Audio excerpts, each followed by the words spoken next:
Hello chess friends and welcome to Jozarov's chess channel and welcome to a special video that I wanted to show you today. It's about my thinking process when I play blitz and bullet games. And I've been asked now many times, Jozarov, what do you think? What should I consider when I play middle games? Should I maybe rely simply on my opening preparations? Should I maybe improve my endgame techniques? Should I maybe, I don't know, watch your middle game strategies, maybe try to improve in middle games? Basically, chess is about everything. You have to have, of course, a good opening preparations, but it's not about only opening preparations. You have to understand also middle game strategies, middle game structural changes in the by simply pawn moves. You have to have also good endgame knowledge. So basically you have to have a good knowledge about everything in order to make progress in chess. But when I play blitz games, I have really a narrowed, I think, thinking process, because I rely basically most of the times on three things. The first thing is the piece activity. The piece activity is one of the most important things in chess. You don't want to have maybe a bad piece. You don't want to have a blocked out bishop. You don't want to have a cornered knight. You don't want to have a queen, an endangered queen. You don't want to have sort of cramped rook. You want to have, of course, good activity, good diagonals for the bishop, good centralized knights, open files for the rooks, good diagonals and files for the queen. So you have to have piece activity.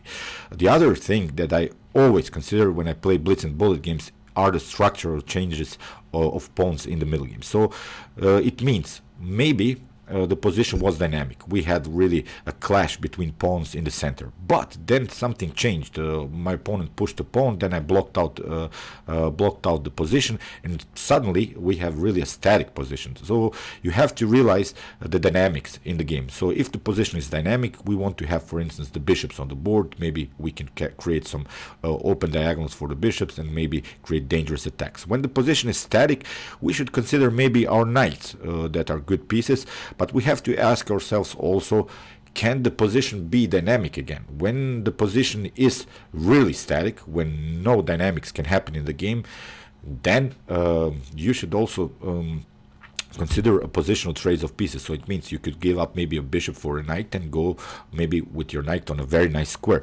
But when the position still can be dynamic, then you have to search other routes to the win, and maybe try to fix the position even more to go into positional trades of pieces. One of the trickier things that I'm applying, it's the third thing. These are the three things that I basically use when I play blitz and bullet games, is this relation between bishops and pawns. This you have to always consider when you play.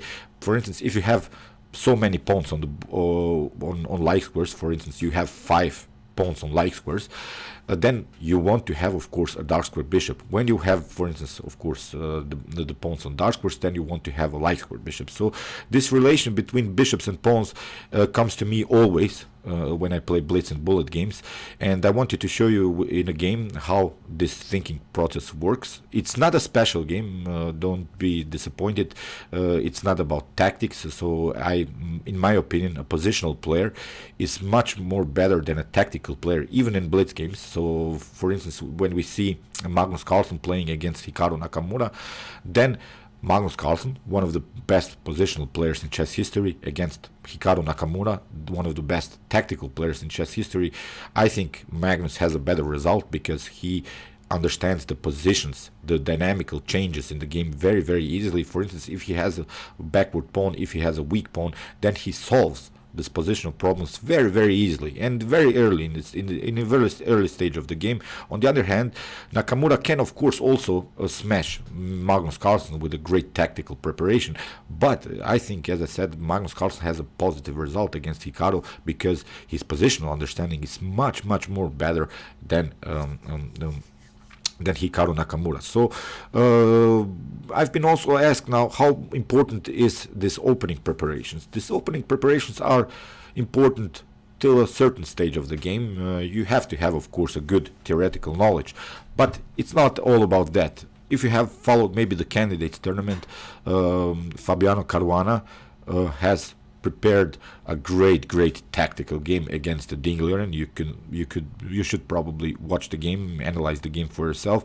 and probably Dingleren wasn't prepared about this great attack by Fabiano Caruana. But when the attack by Caruana splashed a little bit, then Dingleren won the game very, very easily because he had 2 extra pawns. He understood his positional problems. He solved the positional problems. For instance, his king was a little bit endangered, then his rook was in the corner, so he had to make a little bit improvements of the position of the pieces. And when he get his position fixed, when he understood his positional and dynamical changes in the game, then he won the game very easily. Then no tactics were possible. So that's why I think a positional player is much more better than a tactical player. So as I said, I wanted to show you a blitz game of mine. It's, as I said, it's not a great game. It's nothing special, nothing fancy. But here I applied all of these 3 important principles that I told you. So piece activity, the other hand, dynamical and structural changes of pawns in the middle game, and this relation between bishops and pawns. So let's check out the game. It was my opponent was around 2400 on Licha. So here I played d4, d5. So here I played c4. So far nothing special. And my opponent played knight to c6. And I'm showing you this game because here I'm already out of preparation. So I basically don't have a good line against this opening. So I played the natural move knight to c3. If you play, for instance, knight to f3, that's how much of theory I know. Bishop to g4 could be an idea, and then maybe d takes c4. If my opponent plays, for instance, d takes c4, that's my preparation here. I can play, of course, the move d5, and here after e5, f4 is a possibility, knight to g6, and maybe e4. So far I know when my opponent plays e6, here I can play bishop to c4, e takes d5, bishop takes d5, and if you, for instance, make a mistake, then this tactics work. So much of theory I know of course also some other lines, but that's not the point. My point here is that I basically don't have a deep preparation against this Chigorin defense. So as I said, I'm out of prep here. I'm simply relying now on my positional knowledge. So here in the game, after the move knight to c3, my opponent tried the move e5, which is the common way to proceed here in the Chigorin defense. That's the main idea of this opening, to break the center immediately.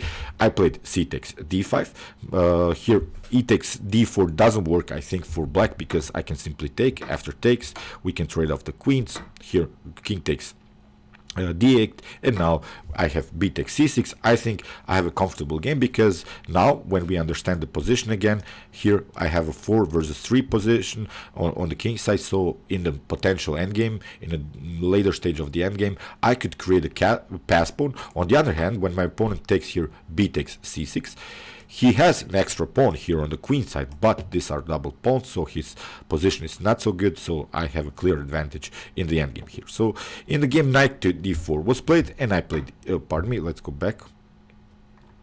Sorry about that. Here e5, I took, he took with the knight takes d4, and I played simply e3. This is also a positional move. I'm not allowing here some occupying on my other side of the board, so e3 is really necessary. Knight to f5, and this is now already about this relation between bishops and pawns. So as I said, I have here an advanced pawn, which is very well supported by the knight and the queen, so nothing can happen basically around this pawn. What I don't like is this bishop's activity. This bishop could maybe go to c4 here, but then it's blocked out by its own pawn. Bishop to d3 is not such a powerful idea, because the bishop maybe attacks the knight, but that's what I talked about. I'm not sure if this position will be static forever, so I shouldn't go probably and trade off the bishop for a knight. So the position still can be dynamic, so that's why I'm not going to this for this bishop to d3 idea. Of course, the main idea in the opening is to simply play knight to f3 somewhere with the bishop, and then castling, securing the king, which is an important stage of the chess game. But here I realized that I have this very nice advanced pawn, which is on a like square. So that's why I'm trying to go into this positional trades of pieces by playing bishop to b5, forcing my opponent to play bishop to d7. c6 I think is not good. Of course I can immediately take, so bishop to d7 is necessary. I played e4, and now suddenly the dynamics has changed in the game. So this is, as I said, a blitz game, but I think about the things immediately when I play chess. Here my opponent tried knight to d6. If knight to d4, then again I can simply take, I think, and go knight to f3, challenging the knight and the pawn, so my opponent would be forced to play something like, I don't know, knight to f3, and I can simply play queen takes f3. I have a good activity, have a good queen. This pawn is a weakness, so it has to be probably fixed with the pawn. That's why in the game after the move e4, my opponent tried knight to d6. Here I played bishop takes d7, queen takes d7, and now we have to rely simply on our positional advantage. We have already here a pawn on the 5th rank, so that's why I want to crack the position immediately with the move f4. If I get these pawns rolling here in the center, then it could be really dangerous. So I'm trying to create dynamics, but here after the move f6, I simply continue. Knight to f3, bishop e takes f4 in this stage is not so dangerous, I think. After bishop takes f4, queen f6 has to be played because the threat is to play e5. And here I can play simply a normal knight to f3. After queen to g5, g4, I have simply queen to f4, the check, and now after b5, I think I can simply take out the pawn with some with some discovered attack possibilities here after that on d6. So it's already a weird position here for black, because by trading off the like square bishops in an early stage of the game, you see how bad this bishop is now. So that's why after the move f4, my opponent tried f6, as I said, knight to f3, and here he tried knight to f7. And I simply took f takes e5, we have f takes e5, and when we talk about this position now, we have really a static position in the center. So it means we have now a block pawn structure in the center, so in the center nothing can happen. So maybe I could go for positional trades of pieces. Maybe I could give up one of this bishop for one of these knights, and here this bishop would be a little bit blocked out by its own pawns, because this pawn is on a dark square. That's how important this relation between bishops and pawns is. So in the game I simply castled. If bishop to c5 is, I think, not a problem, because I have simply king to h1 and have a good open f file. In the next move I could try maybe knight to g5, improving the position of the knight, and then come with the bishop very actively into the game. So in the game after knight to f6, as said, I played simply now bishop to g5, and if my opponent, for instance, takes here knight takes g5, then I have simply knight takes g5, and here I can occupy this very important e6 square. So far it's not possible to take out the bishop. So in the game my opponent tried bishop to e7, and I simply took. If you try g takes f6, then I have knight to h4, and then I can again occupy a very nice square, and this knight will be a monster knight. Even if you try here to compete with the move knight to d6, I still can play knight to f5, knight takes f5, rook takes f5, and again this bishop is a bad piece, although we have this possibility to play bishop to c5, king to h1, but now you have this weakness on f6, so I think I have a comfortable game. Still I can simply play queen to f3, rook to f1, and my knight will always find a way into the game, because this is a static position, as I said, in the center, so I don't have any worries. So in the game, bishop to f6, and you see how bad this bishop is now. It's simply a defensive piece of this e5 pawn, but again I'm repeating, here it was all possible because of this positional trades of pieces of this like square bishop. So in the game I tried queen to b3, attacking here this b7 pawn. In the game c6 was played, and now I played a very important move, rook to d1. The idea behind this move is, of course, this indirect attack by the rook against the queen. But the most important thing is, after castling, that my opponent has to recapture with the with the queen, not with the pawn. Black would love to play b takes c6 and take away this very important square for the knight here on d5, but here in the game I took simply queen has to take, and now knight to d5, and you see how great this knight is. The bishop here is again a bad piece, so nothing can happen basically here. For me, I have a comfortable game, still have maybe the possibility to improve the position of this other knight, maybe go to c4. You see, in this game, in this static game, because we don't have dynamics in the center, the knights are much better, because the knight will always find a way. In static games, this bishop is, as I said, I'm sorry if I'm repeating myself, but it's really bad. So in the game, king to h8 was played. I played rook to c1, attacking the queen, queen to d7, and now simply occupying the 7th rank. Here, queen to g4, and I simply took knight takes f6. I had some tactics, but you see, this game wasn't tactical at all. I saw this two-move tactics. I think everyone can see this, g takes f6, and I simply took the piece, and in this position my opponent resigned. So I hope you realize that I haven't made some great tactical calculations here. I haven't played the most tactical game, and this was a 2400 rated player, but I played on this simple positional trades of pieces. So first bishop to b5, then keeping a static position, so changing the dynamics in the game, and then after that bishop to g5 and giving up my bishop for the knight, creating a bad bishop position and activate my knights, centralizing the knights, playing on open files, open diagonals, and this was an easy win.